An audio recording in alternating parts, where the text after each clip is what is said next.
ħafna nies jippruvaw jistraggljaw jitħabtu mal-fidi tagħhom billi jippruvaw jifmu aktar pereżempju x'tagħmel il-Knisja. Fir-realtà tikber fil-fidi tiegħek meta titlob aktar. Għaliex il-fidi rigal ta' Alla.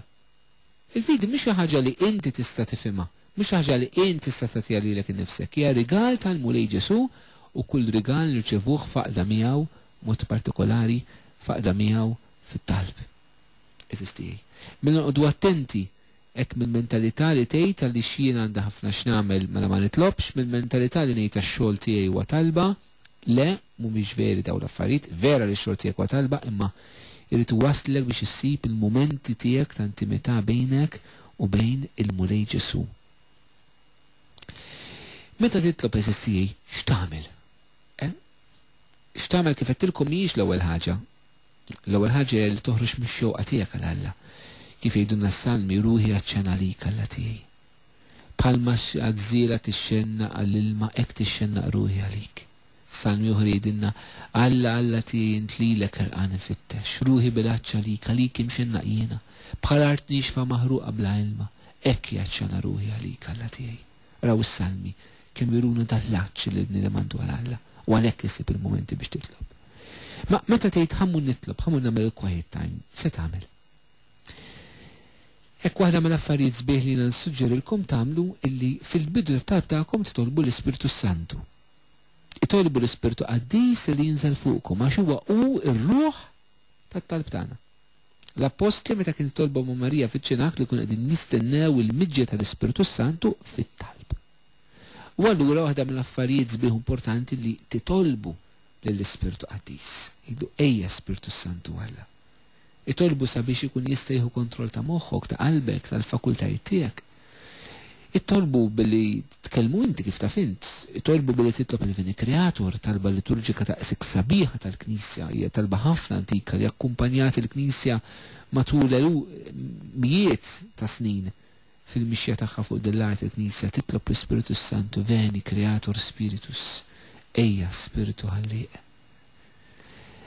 Meta nitolbu l-Ispiritu Santu eżistijaj, imbagħad wara jiena nistedinkom, ma speċjali għal min għadu jibda fil-ħin tat-talb li jkollu bżonn ftit gwida, mbagħad l-Ispiritu jmexxina kolkemm aħna u dejjem taħjeb taħt direzzjoni spiritwali mhux kulħadd jaffeċa rasu kif jaħseb li hu l-mulej qed imexxih jew kif jaħseb li l-Ispiritu qed imexxih. Però għal-bidu jkollna bżonn forsi ftit hekk tapp ftit għajnuniet. Mument sabiħ jkun fit-talb ta' eżisti wara nitolbu l-Ispiritu Qaddis ngħaddu minn mument ta' tifħir. Li jinti tirrikonoxxi meta tfaħħar l-Alla għal xi ħaġa, mulej nirringrazzjak ta' don tal-ħajja pereżempju. Qed tirrikonoxxi illi l-ħajja li għandek ġejja minn għandu. Jien xi kultant naħseb li l-ingratitudni fil-qalb tagħna lejn Alla toħroġ mill-fatt li aħna ma nemnux illi dak li għaddejjin minnu dak li aħna għandna verament hemm il-provvidenza tal-Alla li talla fih. Naħseb li aħna ngrati lejn Alla jew ma tiġinix f'moħħna nirringrazzjaw għax il-Alla tajnih il-barra mill-istorja tal-ħajja tagħna. Alla huwa forsi esseri hemmhekk li aħna għandna xi dover lejh, però mhuwiex f'ħajti. Mill-persuna li verament idduq il-mulej fil-ħajja tagħha tagħmel l-esperjenza ħajja tiegħu, issir dik il-persuna li hija fil-veru sens tal-kelma tara li jistiegħu taħdem. U għax tirrealizza li ġejja minnu mhux minnha, allura bil-forsi tgħidu grazzi. Għax taf li u qed jaħdem. Dan inti tgħid grazzi l xi ħadd. Għaliex taf li qed fajtek u għenek għomil xi ħaġa fil-ħajja tiegħek. Imma kon xur dak ix-xi ħadd qed jagħmel ġeġa f'ħajtek, hija m'għandekx għalfejn tirringrazzjah, jiena ma naħsibx li ħadd mur tirringrazzja li ma nafx min il-Ċiniż li jgħix fil-qed taċ-Ċina qas tafu. Imma persuna li tgħix miegħek id-daħar ommok missierek u utek, tgħidilhom grazzi jekk tapprezza dak li qegħdin jagħmlu miegħek, jiġifieri l-ewwel tirrikonoxxi dak li qed jagħmlu, mbagħad tapprezza dak li qed jagħmlu. U l-istess mal eżisti. Nirrikonoxxuh f'ħajjitna u napprezzaw dak li qed jagħmel. Imma ma tix tkun għami tittara dak li jilmu li qiegħed jagħmel u għalhekk hemm bżonn titlob l-Ispiritu Sant għax jiftaħlek għajnejk. Ħajdilkom affarijiet żgħar. Inti qatt tirringrazzjajt il-mulej li għandek furketta. Ħmerija qed ngħid tagħti li biex qed tgħid. Imma qatt tirringrazzjajt il-mulej li għandek biex tiekol. Mhux tiekol anke għandek biex tiekol. Nodu for granted daw l-affarijiet. Għat ringrazzajt il-mulej li għandek sodda fuq xiex torqot. Ma torqotx f'xi nofsal qabarra. Għat ringrazzajt il-mulej li għandek kwejjeġ biżejjed u għandek iż-żejjed wis probabbli. Meta hawn nies li verament m'għandhom xejn. Għat ringrazzajt il-mulej ta' tant grazzi spirituali li għatik. Malta għandna tant knejjes, tant saċerdoti, tant quddis, tant possibilità ta' qrar, u ħafna drabi daw grazzi intuhom is-sieq. Għad ringrazzajt il-mulej għal-jom. Għad ringrazzajt il-mulej tan-nifs li qed tieħu. U Alla jsomok ħaj. Għad ringrazzajt assu minn qalbek il-Ġesu għal-fatt li tista' taħseb, tista' tiraġuna, tista' tħobb, tista' tingħata l-persuni oħrajn. Għad ringrazzajt il-mulej Ġesu fid-batija tiegħek. Għax temmen il-mulej ma telqikx, imma l-mulej qiegħed miegħek u l-preżenza tiegħu hija duwa lik fil-ħajja tiegħek iktar minn kollox. Ekk assistijek imma affarijiet li verament li ndur il-mulej Ġesu nirringrazzjaw għalihom. Ħaġa oħra assistijiem li għedna nitolbu l-Ispirtu Santu fil-quiet time tagħna. Għaddu moment ta' tifħir u ringrazzjament il-mulej.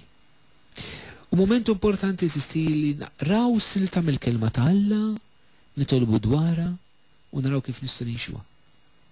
Illum kanna l-metodi tal-lezzju divina assistij. Kemm importanti li l-qalba tat-talb tagħna tkun smieħ. Mhux kemm ngħid jien, imma li nisma' x'għandu xejtu, Alla mhux bil-fors għandu xejt ħafna, jista' jkun jgħid ftit. Però tkun lest u lesta li tisma' il-ftit li tgħidlek, mhux speċjali bil-kelma tiegħu il-Bibja. Kemm hemm bżonn mhux speċjali l-Vanġel li ndaħluhom fil-ħajja ta' talb tagħna. Billi taqra silta mill-Bibja, silta mill-Vanġelu, tifhimha, tħalli mument ta' skiet, tara x'laqtek, forsi tieħu nota tikteb dak il-vers li laqtek jew tħażżu fuq il-Bibja tiegħek stess. U tara l-mulej x'qed jgħidlek eżatt. Mela l-ewwel momenti l-ispirtu tifħir huma biex jgħinuk tiftaħ qalbek għal din il-kelma u mbagħad verament tisma' din il-kelma li l-mulej għandu xi jgħidlek. U l-kelma li l-mulej jgħidlek fit-talb hemm bżonn li tismagħha fiskiet kif il-Madonna kienet iżżomm u ġġor il-kelma tagħha fiskiet ta' qalbna.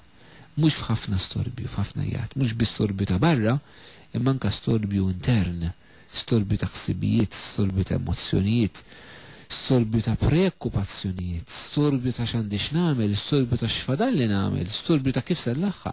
Ġew ma' kollha ħsibijiet li jtelfuna milli nistgħu nisimgħu l-kelma tagħna fl-iskiet tal-qalb tagħna fit-talb veru. Allura eżistijej hekk illi nisimgħu din il-kelma. X'kelma hija? Jien qedtilkom biex tużaw il-Vanġelu eżistijej. Ċertament wieħed fil-quiet time jista' jaqra l-Vanġelu tal-ġurnata. U nħeġġitkom sabiex il-Vanġelu l-Knisja semmanna fil-ġurnata hekk insibu mument ieħor li aħna nistgħu naqrawh. Pereżempju, ħaġa li tistgħu tagħmlu llum għandna l-messalini, pereżempju anke fuq l-internet tkun taf x'inhu l-qari tal-għada anke minn xi djarji li qabel ma torqod pereżempju taqra l-Vanġelu tal-għada. Nien drawwa li aħna il-patrijiet il-kunvent nħobbu nagħmlu aħna fil-komunità fejn ngħixina illi filgħaxija, speċjali ngħix mal-postulanti il-postnovizzi ġifieri patrijiet għandhom żgħar fil-formazzjoni tagħhom. L-aħħar ħaġa li nagħmlu qabel ma norqdu hija apparti nitolbu maħfra li wali għadnu bittana mod kif ikunu nqasnieh matul dik il-ġurnata u nirringrazzjaw ħalli dik il-ġurnata, naqraw il-Vanġelu tal-għada. Ħalli l-qalb tagħna torqod mistrieħa fil-kelma.